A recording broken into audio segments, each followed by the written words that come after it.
કે ગુરુ મિલા તો સબ કુછ મિલા और मिला नहीं कोई। વાતમાં દમ લાગે ત્યારે તાલી પાડજો કે ગુરુ મિલા તો સબ કુછ મિલા और मिला नहीं कोई। કારણ કે સૂત દારા અને લક્ષ્મી દીકરા પૈસા અને રૂપિયા તો પાપી માણસના ઘરમાં પણ હોય, બાકી ગુરુ મિલા તો સબ કુછ મિલા और मिला नहीं कोई। રૂપિયા તો પાપી માણસના ઘરમાં હોય, સૂત દારા દીકરા તો પાપી માણસના ઘરમાં હોય, સૂત દારા અને લક્ષ્મી वो तो पापी जन के घर में भी હોય। અને તમે અનેક જગ્યાએ દર્શન કરવા માટે જાઓ, કોઈ પણ જગ્યાએ તમે મંદિરમાં જાઓ, કોઈ પણ જગ્યાએ તમે તીર્થ કરવા માટે જાઓ,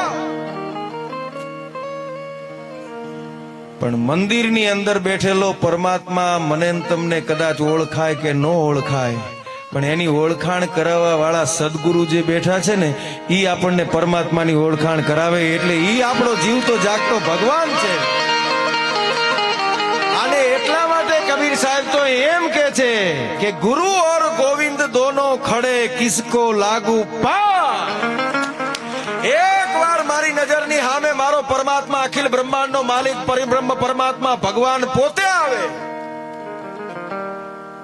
અને બીજી બાજુ મારો સદગુરુ હોય તો કબીર સાહેબ એમ લખે છે કે ગુરુ ગોવિંદ દોનો ખડે તો કિસકો લાગુ પાય। ગુરુ અને ગોવિંદ બે હોય તો મારે કોને પગે લાગવા?